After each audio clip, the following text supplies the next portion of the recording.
let's start with Deflectatron, and let's just dive into this, guys. My goodness. Okay, look. Hey, wait a second. He's double-sided, right? He's got two heads. Yeah. Yeah. He's bipedal though, right? Talk about War of the Worlds flashback. Or is he bipedal, or has he got four legs? Missing. He's got three. Yeah, three legs. Yeah. I'm sorry, tripod. Yeah, that's what I was thinking. Tripedal. Definitely War of the Worlds. Yeah, that's a good reference. Yeah, it is. It is. Wow, look at this guy. Okay, so let's read through. Look, my goodness, look at this lore. No wonder Hasbro is telling you to quit writing for so long. Read through this. Did you write this?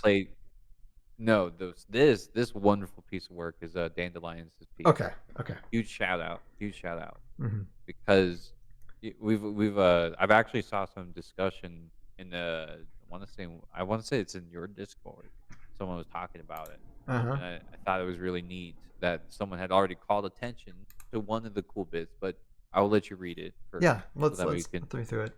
If I need help with unpack the message pronunciation, then I'll get it. But I already know a lot about Zeddy anyway, because I've been reading some old scripts, Jeremy. So and that's all I'm going to say about that. But I've been reading some old scripts anyway. Alpha Prime was once a thriving world called Meridian. Oh, Meridian. Okay. But it was changed forever by the discovery that it was possible to place a living soul inside a metal shell. Okay, so we're doing that backstory. The companies that offered this technology became superpowers, promising immortality in exchange for service. Some, like the Omnicron Corporation, saw becoming a Soulborg as a path that every Meridian had the right to choose or not. But the Zeddy Combine had a darker ambition to forcibly transform the population into Zeddy soldiers and take absolute power on Alpha Prime. So a civil war began that has raged for thousands of years. That's just a good backstory for a different game altogether. Just that paragraph. My goodness. Okay. It's so good. In time, the war reached far beyond Alpha Prime, and the Zeddy Combine established prison colonies on nearby planets like Isidora, where the remaining Meridians who resisted the Combine were taken. Key to the Zeddy Combine's space power were orbital stations that hovered just above the atmosphere, deploying support for their ground forces at a moment's notice. All too often, Meridian resistance fighters, firing lasers at slow-marching Zeddy legions, would see a blaze of fire descend from the smoldering sky as a Deflectatron was deployed into the metal wasteland. After landing on burning jets, the strange metal guardians spun steadily and projected a field of blinding orange light. Lasers fired at the shield glanced off harmlessly, granting the mechanical infantry safe passage as they drew relentlessly closer to the Meridian front line. When the Valkyrie Vidar first summoned Deflectatrons to Valhalla, wait a second, that's plural, he was fascinated to hear of this technology, and he set a secret project in motion to establish Heimdall Station in orbit over Valhalla. Dude, what? Space? Are we going to frickin' space? Is that a hint that we're going to go into frickin' space? Because that's a hint we're going to frickin' space. Wow. Okay, Vidar has since disappeared, but a twinkling light that travels in Valhalla's sky tells his followers that he is always watching. And when they most need help, a Deflectatron is quickly sent to their aid. And see here it says Deflectatron is available as a pre-order promo for the fall 2025 Heroscape Embers of War releases, and will be available as an organized play promo by playing in local game store tournaments in October and November of 2025. All right, Jeremy, what do you got? What do you got for me? Okay, so no confirm, deny, nothing. This isn't a space reveal, but it does reveal something about space. It's a nod, because you're talking about a frickin' space station, okay? So yeah, it's true. Yes. But this ties in a lot of what I really enjoy about working with the Lord Council and then working with additional members of the Lord Council and other individuals, right? It's a cog, right? Here's a big deal. The big, really important thing to put out here is that it's not just a me thing, it's a many thing. Many people are involved in this effort, and everybody's got some awesome ideas, right? But the most important thing is that everyone loves this game, right? They love this game and they love the source material. Mm-hmm. So if you are a lore scholar, if you've done your reading, if you've gone through the classics and you've read the compendium now, which is the kind of stuff that we have to use because the previous site is now on, or you have to go on the archive to see it, Mm-hmm. right? Well, Right. that's what this is referencing. This is coming from the Blastatron's bio, For right? It's sure. referencing stuff from that. Yep. That's where Yep. those names are coming from. Yep. It's Yep. also referencing the script that was used to reference the webisode, which, by the way, has been restored on the internet now. I don't Ta-da! know if you got to see Link in the that. description below for that too. I have that in link in the description below as well on YouTube. Boom! Surprise! We got the official episode restored on the internet. That was a huge shout out to Joshua Izzo for giving that to us as part of this Boom. production. Mm-hmm. They gifted that to us as being part of that interview, and that was Hi, huge. Premium Scape. Huge win for archiving. But that kind of stuff, right? The Zeddy Combine is part of that script that inspired that webisode. So it's referencing multiple different stuff from the source material. So huge shout out to Dandelions for that dedication, because they're writing that, they're taking that offer, or they're taking that option, they're taking all that information from previous sets that have come out, knowing people have read this stuff and putting it into this information. Now here's the new stuff, right? Because that's what I'm saying. I'm referencing the old stuff. The old stuff was, we have references from the Blastatrons. We have references from the Civil War that went on in the Blastatron bio. We have references from the script. But now we also have this reference. The Deflectatrons were summoned to Valhalla. Tails made reference. There are plural. There's multiple. Got summoned to Valhalla. And was like, hey, this is such effective technology. I like this. Boom. Now there is a space station in Valhalla Sky. Space station. There is a space station in Valhalla Sky. Was Vidar like trying to like misdirect people and like from like thinking that he was burrowing underground and making an underground civilization? Actually, he was heading towards the stars. Or both. Well, here's the thing. Nobody knows. Nobody knows. But through the space station, right, they're able to know that he is watching, and they know this because of the Deflectatron. Mm-hmm. When they are in trouble, if something's going on with his forces, boom, you get this robot just drops from the sky, right, from Heimdall Station. Now, here's the crazy part. Huge again, shout out. I'm just like, shout out again to Dandelions for this, right? If you know your Norse mythology, Heimdall is a god, right? It's an Aesir from that portion from Asgard, and their role is to watch over the gates, right? And I'm probably narrating this wrong. I don't have the book with me, but Heimdall watches the gates, has the all watchful eye, right? So again, it's another reference to Norse mythology baked into Heroscape, as we are again dedicated to that referencing. Because we love the game, we love the story, and what is Heroscape if not its Norse references?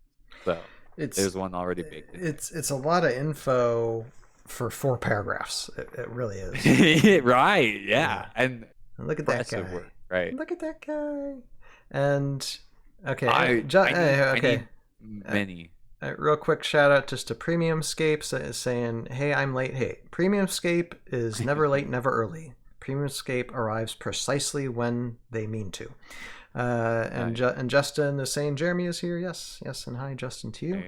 And Daniel is saying off tomorrow too. Vidar has gone to one place untouched by Morrow ickiness. Space. Yes. Lots of space. Yep. And okay, let me look at the cards. Let's look at the cards. Let's see common. See, I told you common hero. That's why it's plural, because another common, guys. The wallets will continue to be emptied for the rest of our lives. Biblically accurate soul. Here's the thing. Tails, here's the thing.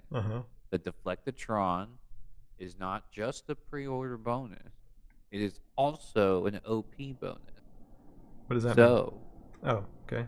What does that mean? Local game stores, if you have local game stores host events, Oh yeah, they can get it. They can get special priced sets where they can distribute this to you for participating sure. in playing Heroscape at local stores.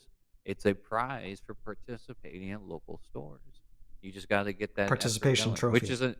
We'll talk about that stuff again at the end of the show. I actually have that segment where we're going to talk about local game store efforts because I think it's really important we go over our efforts in pushing the game forward, because I can promise you there's some really cool things to get set up if you get it set up. I'm telling you, it's cool. Oh, 25 points. Okay. Okay. Well, let me read through the card stat real quick. Organized play. Yep. So your Vidar, Deflectatron. So it's a guard, dude. It's a guard. Yep. That means so it can go with some VC units already. It can go with the synergy. Common Hero, Stolborg. I like Stubborn, Medium 5. So you're 1 life, but 25 points. This character. It's good stats for 25 points. Move a 4, range of 1, attack a 3, defense of 4. Okay. Now, the proof is in the pudding, so let's see what the abilities are here. Let me read the shortest one first. Passive, a Deflectatron never makes leaving engagement attacks. Wait, what does that mean? So someone can separate from them and not take any leaving engagement? That's what it means? So they don't attack. They don't attack with leaving engagements. With they're able to leave, but he can't leave. Am I feeling? He can't hit them. He can't hit them. He can't roll a combat dice. Yeah. So he cannot roll a leave an engagement attacks on anybody. Okay. Gotcha. There's a reason for that. If you got to read the power. Okay. Orbital deployment 3. Figures with orbital deployment special power do not start the game on the battlefield. Okay. Okay. At the start of a round, before placing order markers, you may place 1 Deflectatron that has not entered the battlefield on an empty space within 3 clear sight spaces of a friendly figure. You cannot use more than 1 orbital deployment special power each round. So if you have like 4 or 5 of these, you got to bring them on, once, one time around. Okay. So like 1 or 2. I think that it was like 1 or 2 is the best bet to go with. 2 or 3, but it depends on your build as well, because obviously it is a Solborg as a guard, Vidar. For everyone that plays all time, your Blastitron builds and stuff like that. This is definitely one of those like big Blastitron combos, things like that. Magnetic deflector shield. Okay, what's this? Figures adjacent to 1 or more Deflectatrons cannot determine clear sight to any figures. That is the reason why passive is the thing. Because okay, think about that. When a no figure, shots. You can't nothing. Like okay, so figures adjacent to 1 or more deflect cannot determine. So they can't like aim at anybody if they're adjacent to the Deflectatron. Is that what I'm? Yeah. So, well, think about this. You have the Deflectatron drop, right? Because that's the general idea. Is you're playing your game, you're moving your forces forward. Let's say something's not going your way.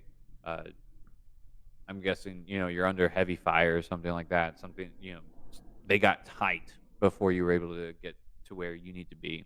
So you deploy a Deflectatron using the special power, right? And then anything that is adjacent to the Deflectatron no longer has a visible hit zone. Okay, so what I'm thinking was actually the opposite. So anybody next to the Deflectatron can't be aimed upon. Yeah, they can't get shot next. So if someone you have is next to the Deflectatron, they can't get shot at. Okay. So for range. Drop it for range attacks. For range, yeah. Right. All right, let me read the rest. Okay. There's another power. Yeah, there's 2 powers. When a figure adjacent to 1 or more of your Deflectatrons defends against an attack from a non-adjacent figure, change 1 die result that was not a shield to a shield if possible. You mean just right away? You don't have to. It's not a reroll. You just put a shield on. It's an auto shield. It's an auto shield. So yeah, it's okay. Yeah, it's an auto shield, right? Or you change the die result to not a shield to a shield, right? If they're getting shot at. Okay. Okay. Magnetic deflector shield is negated while adjacent to another figure with the magnetic deflector shield special power. Mm-hmm. So does that mean that it doesn't apply to the Deflectatron then? No, it's just the people. You're sending the Deflectatron to affect the people around. So for opponents, and then for the player, or for your own characters. For your own characters, you get the die bonus, right? Mm-hmm. The opponent case says figures adjacent. So that would be opponent characters would be affected by the first power, and then your player characters would be the ones that are in your army would get affected by the second power. So you drop it in. You usually would do this kind of thing. It's like think of like melee deployments or something like that. If you're trying to drop a shield, if you're getting shot at, that's the general idea. If you're getting shot at, you would drop them here. Okay. So you cannot shoot figures next to them. It's like because it's the idea is that if you're getting a shot at, right, you put them in front, and then I think it's like everyone around it too also cannot shoot. Okay. If that makes sense. It's a lot of words. It is a lot of words, and it's going to be slightly confusing. And Premium Escape say, I took it that you could not shoot if your figure was next to him. Yeah, that's what I thought. It's here. Figures adjacent to one or more Deflectrons. That's why placement is important. Placement is important because you're putting a shield up, right, from the melee, so they can't get shot at. But then also, like, you can't shoot around it either. So you don't want to put it like, oh, hey, I'm going to put this on my like 10th or whatever. So you can't be shot at next to a Deflectatron, but you can't shoot either. Is that what I'm saying? So it's essentially it's easier for melee. Okay, so it basically it goes both ways. Someone can't shoot you, but you can't shoot them. So you can't necessarily like have like a ranged unit, put it next to the Deflectatron, and expect it just to shoot everybody, and they can't shoot you back. So it's basically it goes both ways. So that kind of makes sense. Otherwise, this would be a very overpowered 25-point mini. No, the way Daniel's explaining is he got it, but that's like it's okay. It's not an infinite block. It's just an additional defensive option that can like kind of switch the play for a little bit. Because you have to think about it. What I like about it is being able to deploy it like outside of like, for example, hey, you play a game, play a round, see how that goes, right? Things are not doing well. Let's say you, and if you've played many games, let's say, the fortune is not in your favor. You just rolled really bad. So next round, you're like, okay, time to deploy the Deflectatron. Boom, now you got this shield, right? And this is a good way to like, kind of switch things around. Right. You end up changing the field dynamic then a little bit. If someone has like a meta army build, this is a way to kind of throw it back in its face and make it kind of unusable, and you got to find a different way of doing things because you're kind of changing how the armies work in a sense. And see here, Daniel Chance is saying basically defends your allies from range attacks, but those allies can't shoot from the bubble. Also shuts off auras, so it can't just bubble with Raylan. Okay. Gosh, because this is a very unique strategic thing. Like I don't think we've seen this type of thing before when it comes to this type of build. I don't think there's even anything in VC. I think the aura shut down. The aura shut down. Daniel actually has a really important thing there. The aura shutdown is important. Think about it, because if Raylan can't see, doesn't have a line of sight. It doesn't have clear sight space. There's an option there. You can drop. You can play a game, wait a round or wait 2 rounds, drop them in the 3rd round. Boom. Exactly. This is what you're changing the dynamics of an army build. So if someone, that's what I like. Raylan is one of the most commonly used miniatures, like especially your classic Rise of the Valkyrie Raylan, used all the time. It doesn't matter how expensive you make her, people still want to put her in because she is that valuable. And this, if you have like 4 or 5 of these guys in your army, which only cost like 125 points, that is a Raylan shutdowner. Yeah, okay, I can see the potential in that. That's very interesting. And it's got, for a 25-point mini, defense of 4, attack of 3. Those aren't bad stats. And I mean, it's got a move of 4, but you can technically drop it anywhere on the battlefield. So yeah, within 3 clear sight spaces of a friendly figure. Huge, you know, if you really want to flip the meta in a way. Yeah, so that's interesting. Let's see, Dan Chance saying, love the utility it has to be used offensively as well as defensively, for sure. Yeah, no, it's... Yeah, you can switch a lot, trust me. Yeah. When we get to the Krakens, I have a story to tell. Whenever we get to that, I don't know if it's gonna be tonight. We'll see when we go to that list. But the tech in these units it's so finite. Or that's not the word. I don't even know what the word is. It's just there's tight windows that if you use it right, it's so cool. But you got to use it right. Deflectatron is Renegade creation, right? Yes. This boosts my confidence in Renegade's ability to do minis, because this really flips things on its head, and you already have a new army already created that can integrate with classic, VC, and the new Renegade stuff.